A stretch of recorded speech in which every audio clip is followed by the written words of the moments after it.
Welcome to the Behind the Girl Boss podcast, where every woman's journey takes center stage. Join us in this safe space as we explore the ins and outs of business, career, mental health, the music industry, and more. Whether you're a go-getter or a dream chaser, we've got stories for you. Follow us on Instagram and TikTok for an exclusive backstage pass. Get ready to be inspired, empowered, and entertained. Welcome to the ride. Hey everyone, what is up and welcome back to the podcast. I recognize that the episode is late once again. I'm so sorry. If you can't tell, I literally sound like I got hit by like a fucking, I don't even know, brick of wall or whatever it's called. So I'm going to keep this short and sweet, but before we get into today's episode, of course, we're going to do our little mantra of the day, and it is I am letting go of my need for reassurance. This is something I have not let go of personally, but I think it's something that I'm trying to like learn. And I'm trying to learn from both sides because I'm a person that needs like reassurance and like I need to know people like still like me or like they aren't annoyed of me and things like that. So like I recognize that like it's okay to like need reassurance, but also like I don't need to spiral if I don't get it all the time. So in the middle of that, but I am letting go of my need for reassurance is the affirmation of the day. For today's episode, we have an exciting guest. We have on Tieja. Tieja reached out to me and I read her little blurb that she sent over, and I was like, this is such a cool career path and such a unique one that we never really dove into before on the podcast. So today's episode, we're talking to Tieja. Tieja works in crisis PR. So we spoke all about what that actually is, what it means to be in a crisis. We spoke about the whole concept of being canceled online, how to come back from being canceled, and the long-term consequences basically that come with being canceled online.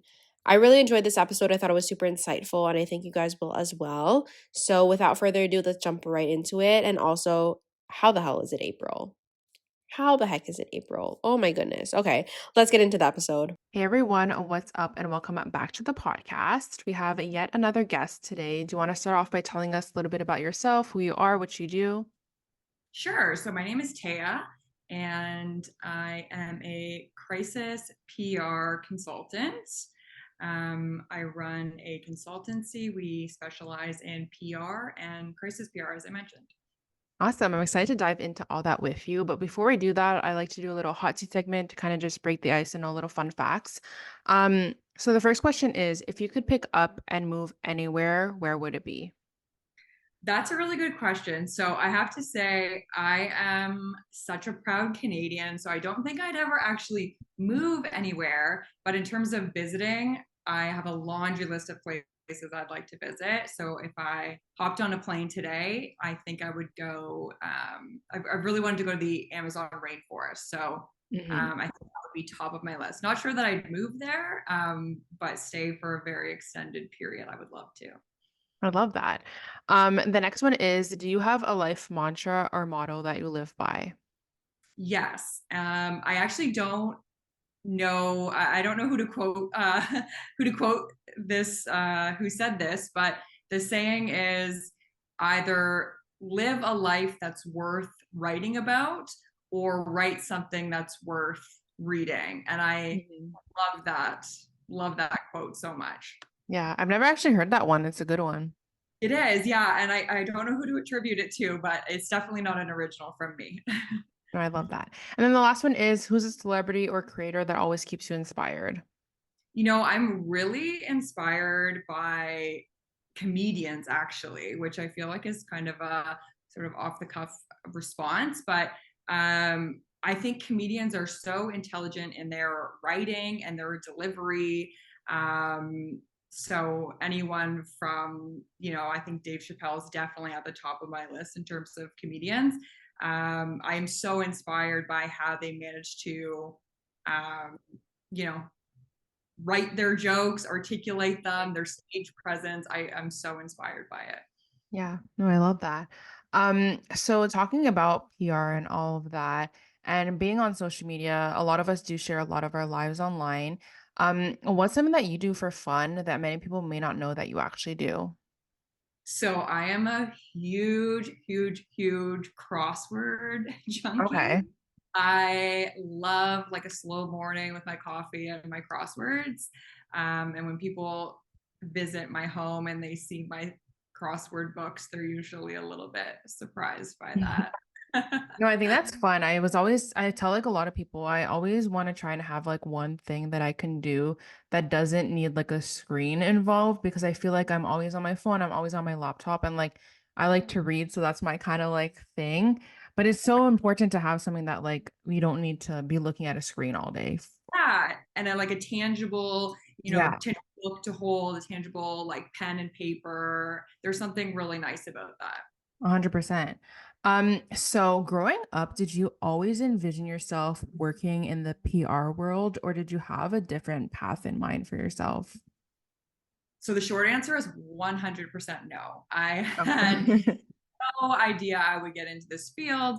If you would have told me this when I was going to school, I probably actually wouldn't even have known what this field was. I don't think it was something I ever really learned about in school. I certainly didn't study it. Hmm. Uh, the direction that I was headed in, and the path I was going in was to be a journalist, which I did in a past life. I was working as a reporter for several years, excuse me, and that's definitely the path that I thought I would continue down. So, Hmm. answer to your question is no. I had absolutely no idea I would get into this field. Yeah, and talking about crisis PR, some people may not know what that is. Can you give us a brief like explanation of what that entails? Yeah, so the super short summary I would say is I protect and promote my clients. That's a very simple way of putting it. Um, People come to me for a variety of issues to do with, their reputation being damaged, either themselves or their organization is facing maybe scrutiny from the media, or a situation has unfolded online where they're not mentioned favorably. So Hmm. uh, there's always, crisis management covers a lot of territory, but it all kind of boils down to the reputation of a person or an organization. Yeah. And what kind of drew you to this field, and how did you kind of make the transition from your journalist life to crisis PR? Yeah. So I started in this field actually out of necessity. Okay. I always say it was a service that I needed myself years ago, and I couldn't find anybody that did what I needed. So I kind of learned through trial and error. I figured it out on Hmm. my own. And when I sort of came out on the other side of the situation that I went through, I said, well, there's nobody else offering this. And it seems to be there's a strong demand for it, a strong need for it. So, having been through it myself firsthand, maybe I can be the person, that phone call that people make, the person that's helping people go through whatever their issue is. And that was, 7, 8 years ago now. And I Hmm. haven't looked back since. It still feels I still can't believe it's been this long that I've been actually doing this. Yeah, for sure.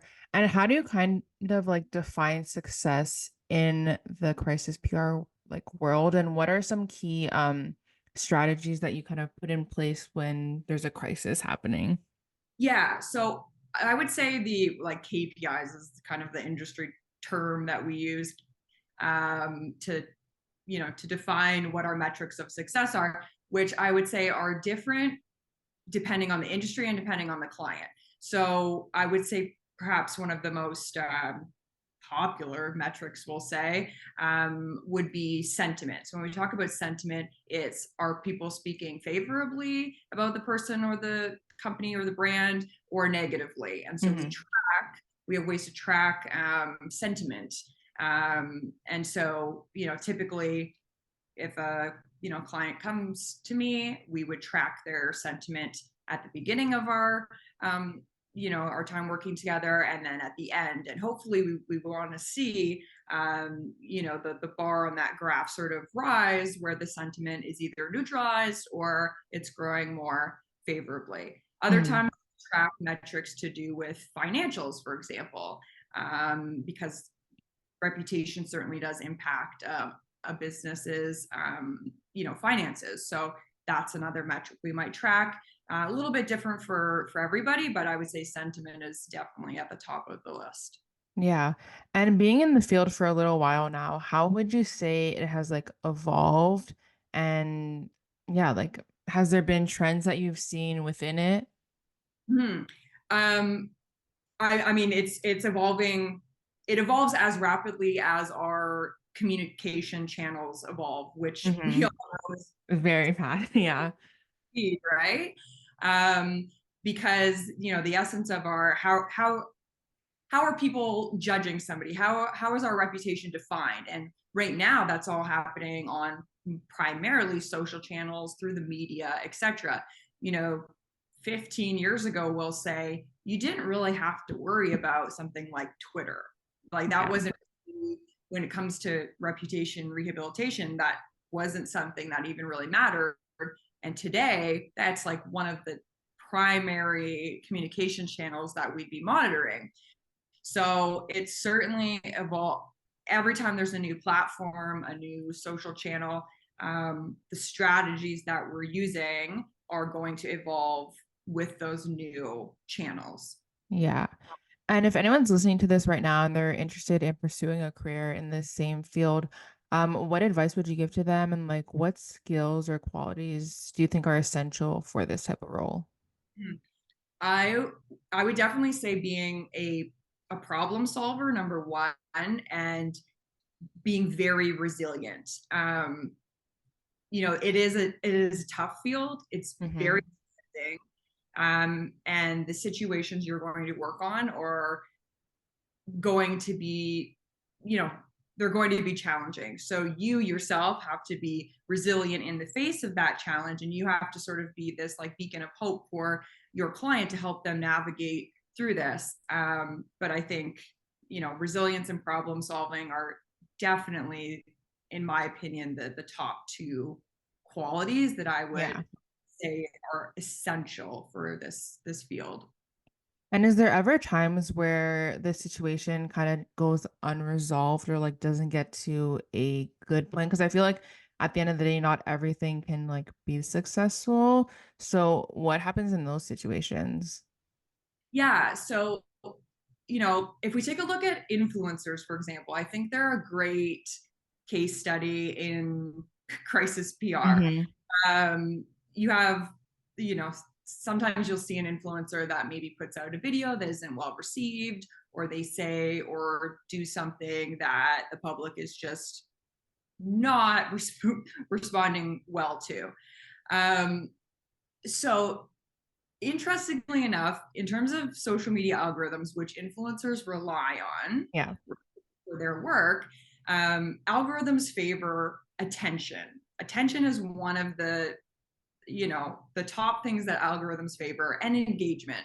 So when an influencer gets into a situation where they're being scrutinized, they're actually getting more attention and more engagement than they would have been otherwise Yeah. had they not been into this situation.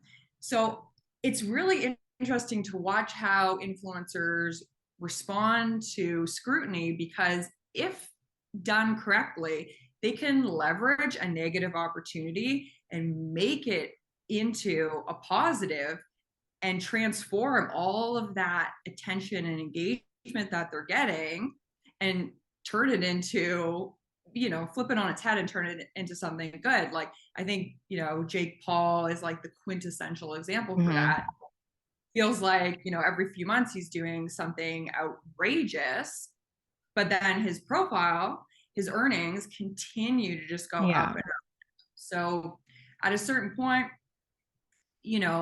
this idea of situations going unresolved, sometimes that actually works in the creator's favor. Interestingly enough, Yeah. that's in terms of influencers. I think businesses certainly need to handle things differently, because they have stakeholders and different things to manage. But in terms of influencers, I always like kind of sharing that as an example to say that you can use these situations to actually catapult you into further success, Yeah. further aim, and these sorts of things. Yeah, for sure. And how do you kind of protect your own mental well-being while being in such like a kind of stressful environment at times? Hmm.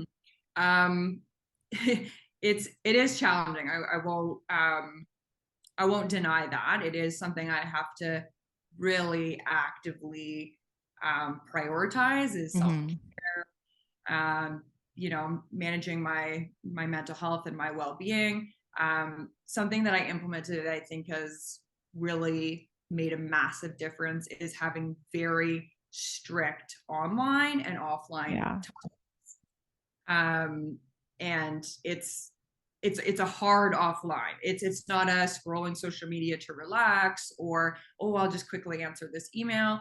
It's a like cold turkey. I am off my phone for this set of time. Yeah. Everybody is aware that I'm offline for this time, and they can contact somebody else while I'm gone. But I think that has been absolutely critical. Otherwise, you just can get sucked into there's always something going to be new 24/7. Yeah. Yeah, I think it's really hard, especially as myself too. I work like in social media, and sometimes I catch myself, I'm like, I'm not working or anything, and I'm just like on Instagram or on TikTok, and like even just consuming content, I can't do that anymore without thinking like in a work kind of way.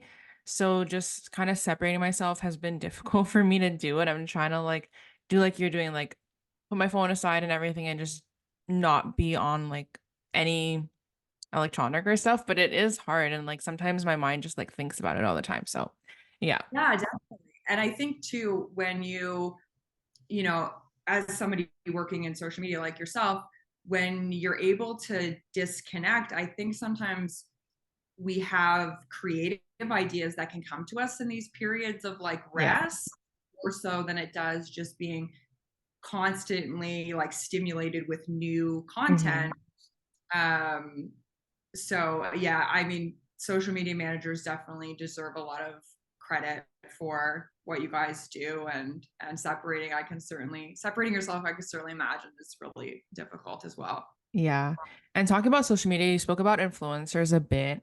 My question is, why do you think cancel culture has become such a common and prominent thing? I feel like nowadays, like someone's getting like new is getting canceled every single week. So why do you think there's a huge rise in that? Yeah. I mean, this idea of like canceled, and I use it in quotes because, there's two sides to the Yeah. spectrum of cancellation, right? And one side is accountability, which, people should be held accountable for their actions and for their wrongdoings. And then the other side is, well, if we cancel somebody, should they never be able to work again? Should they Yeah. never show their faith in public? So there's two sides of this. I think definitely our social media channels are a massive contributing factor to this. We're able to share information very rapidly in real time across a global spectrum. So it's quite easy to, um, if something picks up some traction before you know it, someone could be, canceled within a matter Yeah. of hours, if not minutes. Um, so I think, why is this maybe becoming more commonplace? I would say our social channels are a big contributing factor to that. Yeah. And if someone's listening to this and for some reason they're finding themselves being canceled online in some shape or form, what would you say are like the initial steps that someone should take when they're going through this? Yeah. The very first thing, and when somebody calls me, a new client calls me and they're looking for sort of like immediate advice, the number one thing is to get offline. And that is so difficult for somebody to hear who is being criticized, Yeah. comments or stuff are rolling in and they're going, oh my gosh, like how do I manage this? You need to prioritize, first of all, your mental health. And it's really, like I said, it's really difficult for somebody to hear that because it's human instinct, it's human reaction to want to defend yourself, Yeah. go into like protective mode, reactive mode, but you never want to be responding from a position of being reactive.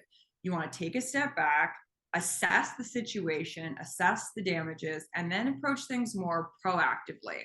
Like, we need to think about, okay, am I in the wrong here? Let's look at another perspective. Could I have done something better? Um, you know, maybe there is something to be said about what people are criticizing me for. Yeah. And you need to, assess all of these different pieces before putting yourself kind of out there with any type of a response. So people don't like hearing that. People don't like hearing, put your phone away, get off the Yeah.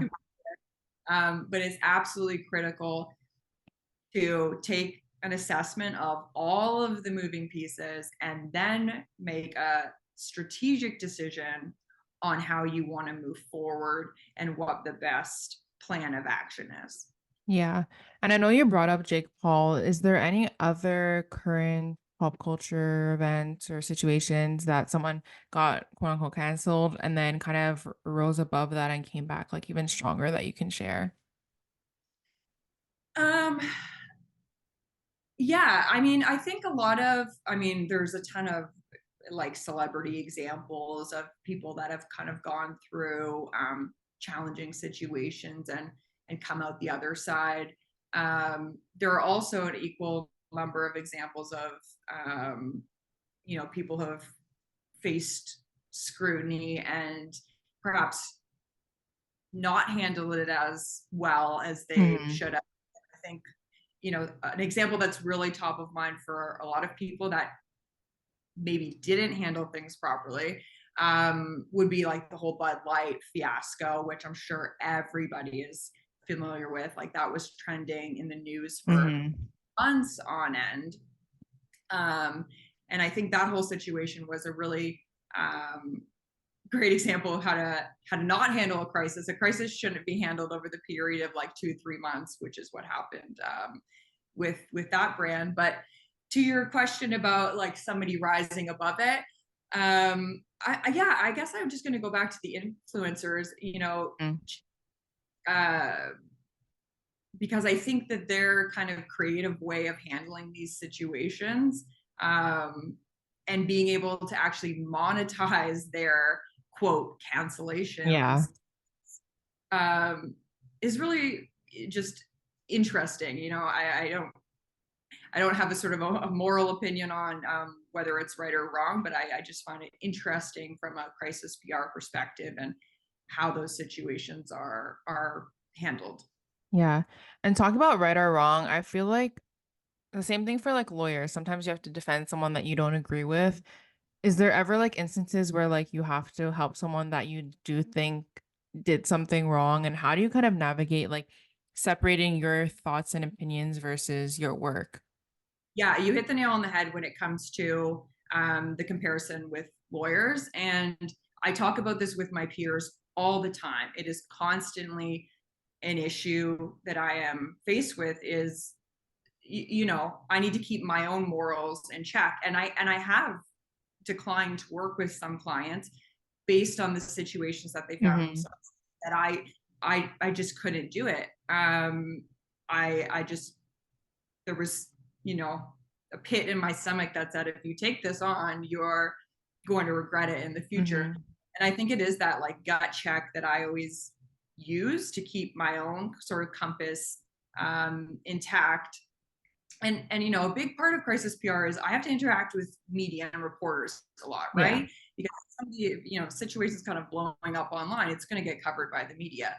And I really like to think that I am trusted in, I hope and I believe that I am trusted in some capacity where if I say, you should hear out this person, you should hear their perspective, that it's trusted, right? Yeah. That I have vetted this person in this situation, and maybe there is another side to this story that's not fully being articulated versus just kind of taking on a client and trying to, I think that's also a misconception, is trying to like cover up something Yeah. that he has done. And I am not about that at all. I think that's actually irresponsible PR, crisis PR, because if you cover something up, it's going to come out eventually. Yeah. And it's just gonna be worse. Yeah, exactly. It's going to be worse. And you're just going to need to hire me again to fix the situation again. So it's actually, in my opinion, very irresponsible to cover up instead of correcting. So, you know, if someone comes to me, perhaps they have personally admitted, you know, I made a misstep here. And so from there, it's okay, what are the steps we can take to work through this, Yeah. you know, the right way? Because I do think people, we, you know, are deserve a bit of grace. We're humans at the end of the day, and we're going to make mistakes. And Yeah. I would hope that, you know, to a certain degree, we can offer others some grace in their situations. And like I said, I certainly have my boundaries in terms of what I'm comfortable working on and what I'm not. But it is always, always, always difficult. And I'm constantly having to sort of recalibrate to make Yeah. sure I'm doing things in the right way. Yeah, for sure. And we were talking a little bit about before when someone kind of takes the wrong approach when they're canceled online by either like being very defensive or not taking in the time to like process and assess the situation. If someone does find themselves in a place where they either spoke too soon or kind of reacted the wrong way, what do you think that they should do in that case? Yeah. I think taking accountability is number one. I think people can accept mistakes. People Yeah. can't accept lying. People can't accept failing to take responsibility for an action, deflecting. People are smarter than that, right? Yeah. And people want to hear that. So I think accountability is number one. It's okay to say, you know what, maybe that wasn't the right thing that I said or did, and just getting in that frame of mind of accepting responsibility. It really does change, you know, your how you'll respond, how you'll speak about things. Is accountability, absolutely. Yeah. No, 100%. So the last part of the podcast, I asked people on Instagram to ask you questions, and I picked two of my favorite ones. So the first one is, how do you balance everything you have going on? um, Sorry, I had to chuckle because It's that's hard. life's greatest question, right? um, I feel like, you know, especially as women, we this idea of like wanting to do it all, right? Like Yes. wanting to be like the boss, and you know, to feed into the title of your podcast, like wanting to be the boss and wanting to be the best friend and family Yeah. member, if, you know, parent or mom, if you're a mom. And I don't think any of us will ever truly have that figured out. But to my point earlier, I said about like creating boundaries around like online and offline time. I try to really consciously do that as well. You know, if I'm out with friends, I'm fully immersed in what I'm doing. Like if I'm Yeah. out for dinner, there's no phones, like I'm fully immersed in that. If I'm at work, I'm fully immersed in work. I'm not trying to multitask and do two things at once. And like I said, I don't necessarily have the answer to that, but the closest I've got to balancing it all has been by just focusing entirely on what I'm doing Hmm. in. Yeah. No, I agree. And then the last question is, what are some potential long-term consequences of being canceled online? Yeah, there is, you know, so I won't try and, I guess, sugarcoat the fact that, you know, if you're quote canceled, that it does stick around. Yeah. But that said, um, there are always, always, always ways to recover from it. Um, there is always a path forward. So, you know, at the same time as it might feel hopeless, there are always ways to overcome and move forward. But you know, the internet is kind of forever, as they say. So, um, you know, the things that people put online, and if your name is kind of getting, you know, negative things are being said about Yeah. you, that is going to like live on somewhere like Google, for example, search engines, or on social media.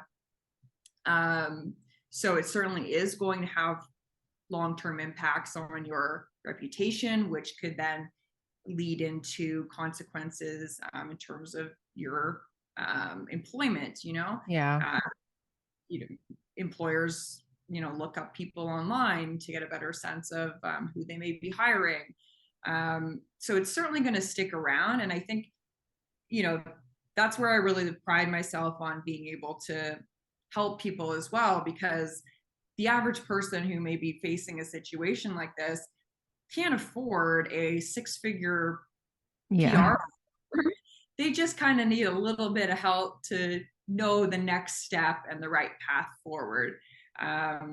So it certainly does have long-term consequences. I won't try and deny that, but there is hope. You can emerge from these situations, and sometimes you just need a little bit of help. Yeah, for sure. Well, that's all I had for you today. So thank you so much again for coming on and sharing all this with us. Um, Before you go, do you want to shout out any of your socials, where people can find you, where they can work with you if they ever do come across a situation where they need a crisis PR person? Yeah, everyone kind of jokes I'm a good contact to have in your phone just in case. Yeah.